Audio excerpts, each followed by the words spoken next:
Welcome back to Pikmin. I'm Aaron the Black Dragon. I'm JarylGaren, and today, in this episode, a bonus episode. we're gonna fuck some shit up. Yeah, mainly you. Yes. Because there's 3 bosses that we talked about that we also saw in the end credits last time that we have not encountered ourselves. And that is what we're gonna do today. We're gonna fight those 3 bosses. In the impact site. Well, 2 of them at least. I also was talking about, I think, all of the bosses during the series when we came back to the impact site and when we were in the distant spring. Yeah. We also punched the egg of one of these bosses that we're gonna tackle today, the Smoky Bro. But that one's gonna be the last one that we tackle for obvious reasons. Okay, let me look which one's active, because... I can tell you immediately that active is Mammoda. So yeah, I just saw it a little bit. just go take a red Pikmin, you don't need anything else for that. And yes, where normally would say take a specific number, you don't need that many. For Mammoda, I take 100 Pikmin out, because Mammoda will not kill your Pikmin, but Mammoda will plant them. So having all the Pikmin you can have to your disposal in this fight is just helpful, because that way you don't have to constantly go and pluck out your Pikmin. So, you're gonna have a little bit of a problem, because some idiots are really focused on the iridescent whatever beetle. Yeah, something like this. That is below them that they should not be able to see, but they just heard a little skittering and they were like, punch the box! Punch the box! It makes noises, punch it! Come on, come on! So yeah. Like the seagulls in... Mines? Yeah. Mine? I think it's mine in English. There we have Mammoda! So just throw one of your Pikmin at Mammoda, so that we show off what Mammoda do. Let's see, Mammoda runs and whoa! There you see Mammoda go slam, and you will lose the flowers off your Pikmin. And we have actually one Pikmin that is planted into the ground, and we will have a lot more planted into the ground. So Mammoda, no problem as a fight. I think actually her slamming down will deal damage to Olimar. Yeah. But that's about it. So the fight against Mammoda, not that big a deal. All you have to do is just have a lot of Pikmin with you, because if Mammoda slams him into the ground, you don't want to spend the rest of the time just plucking out your Pikmin to fight her. Alright, I think continue from previous save so I can load to... actually, just let them carry Mammoda back really quickly, just so that you can show off how much you get for them, and if it is actually worth coming in here for the amount of pellets that you get from that. Because Mammoda is worth, and we will see it in a moment, we have 383, 398, so that would be... 15? Yeah, 15 Pikmin for Mammoda, which is an okay number. Continue from previous save. Yeah, so... Because I'm actually not sure if going back to an earlier day and then saving would if that would make the following days that you did unavailable or something. Yeah. Because you changed like the Pikmin numbers or something. Yeah, that's a good question. We could try and figure that out, but for that we should copy that save file. Anyway, day 9 is it. Day 9 and every odd numbered day from there on. That is such a weird animation. You're welcome, internet. Probably never seen that one on a recording. Speaking about weird animations and such, I think video games just had way more interesting user interface designs back in... Everything became rather sterile. Yeah, back Wii U, Wii, GameCube and such. But now in like... I want to say Switch era, but the Switch came out when the PlayStation 4 and Xbox One were already like in their later years. Yeah. Let's say nowadays video game user interfaces are pretty boring actually. Yeah. Sterile. And corporate design. Like professional. I get that they wanted to make them clean and easily understandable, but there's still some personality lost there. Yeah. Like, I know I've talked about that on my Twitter like a while ago when I was playing through Wind Waker HD earlier this year, where I've posted like a screenshot of the Wind Waker HD user face, which looks really nice with the parchment background and such, and the font, compared it to Breath of the Wild, which looks comparatively a lot cleaner and such, but there's just something missing from the new user interface.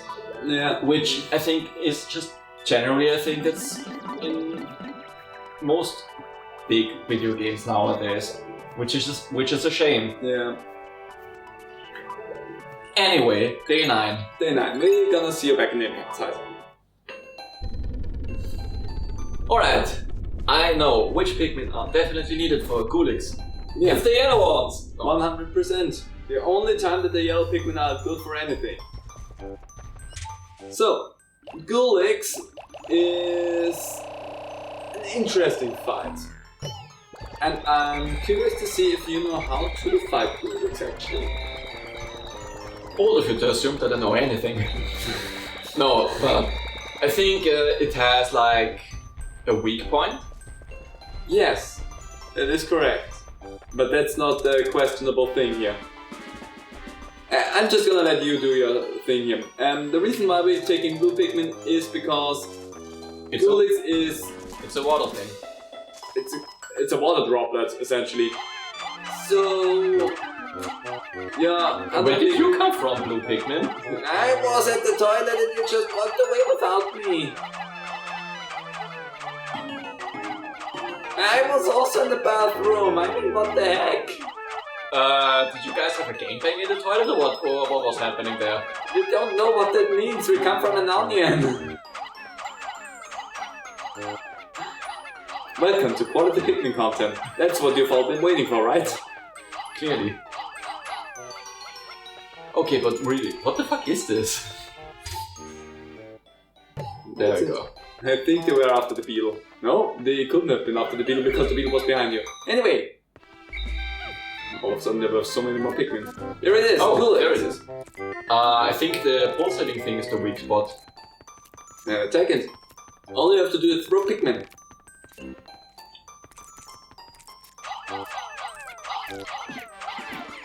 Or no, the metal thing is the weak point.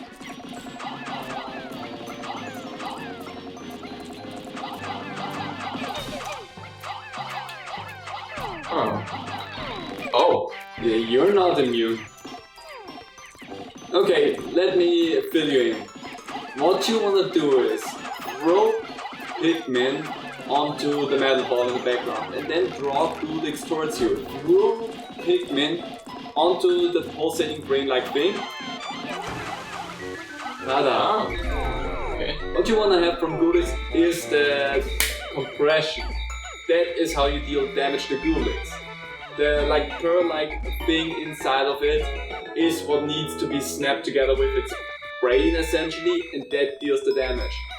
So Mammoda gave us 15 Pikmin, for Ghoulix we get 4-5 pellets. So overall Ghoulix is worth more than Mammoda, specifically if you also give the pellets to the recommended Pikmin color. So you would get a lot more Pikmin out of that arrangement. So... Why am I missing one? Oh. You just don't have them in the party, that's all. But yeah, most of these flats... hold on.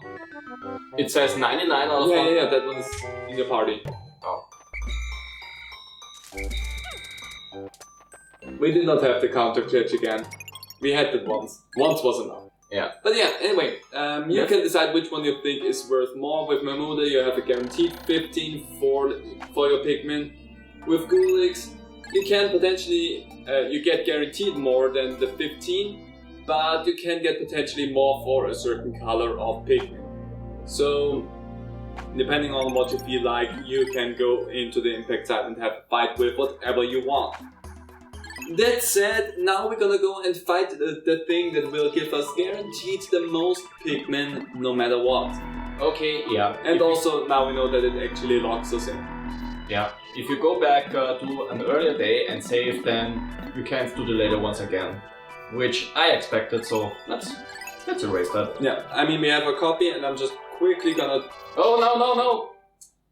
Did you start a new save file? Yes. Welcome to a new Pikmin Let's Play. Reset. See you in a moment.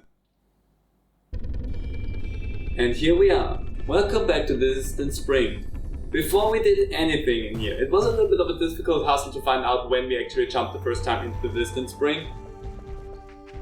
But what you wanna do here is you just wanna punch it and then run. Look at that egg. Hi, egg. Don't know if you actually can damage it, so I think you need at least one blue Pikmin to actually get it going. Okay, oops. I also would recommend you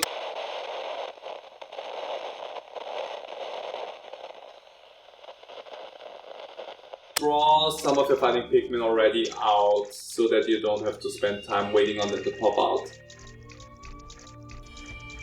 Just a recommendation. And also red ones, of course, for the fight. 20. My recommendation is draw all of them out. But you need at least a blue one. You need one blue one, so draw out 99. Or 95, whatever you feel.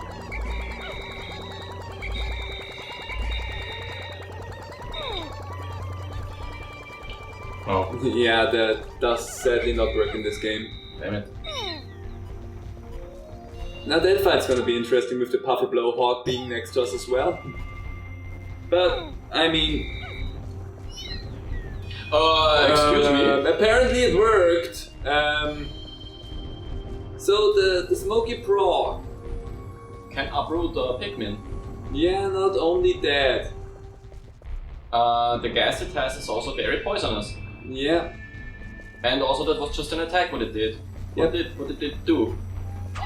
It attacked, and there we go. You see your numbers going down? Yeah, because some Pikmin that They're standing in the fog. Yeah. So they will always go for your onions. The Smoky Frog is the only enemy type that does not care about anything else. Also not about Olimar. It will always go straight for your camp. It will be able to go and kill Pikmin that are rooted right now.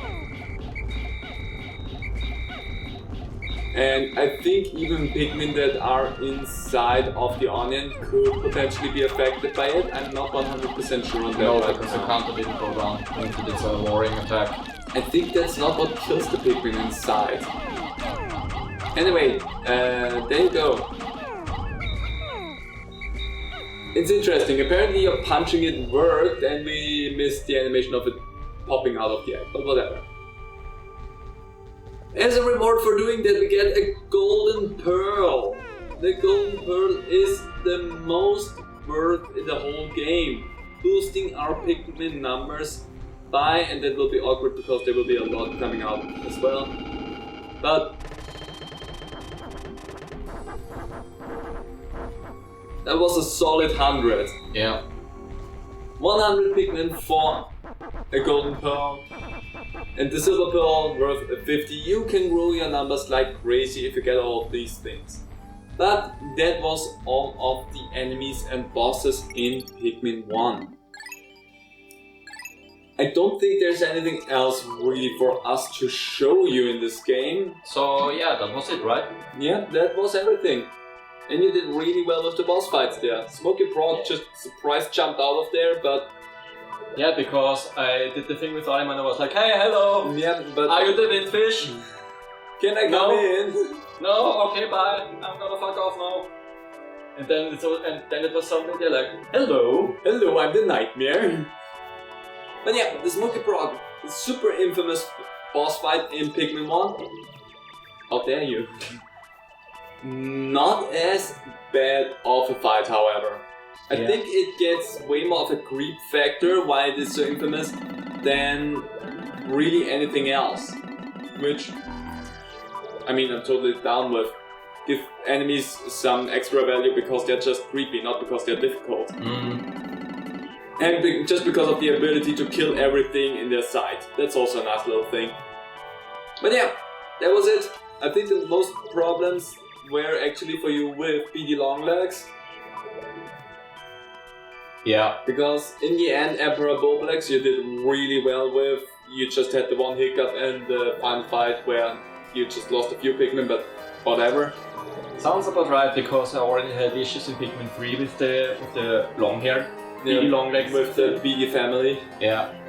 Yeah, they are their own beast, and once you know how they work, they are surprisingly easy, but you need to learn how they work. Which, yeah. Anyway, we're gonna have to leave this here because we're running out of card space. See you next time. Bye. Bye.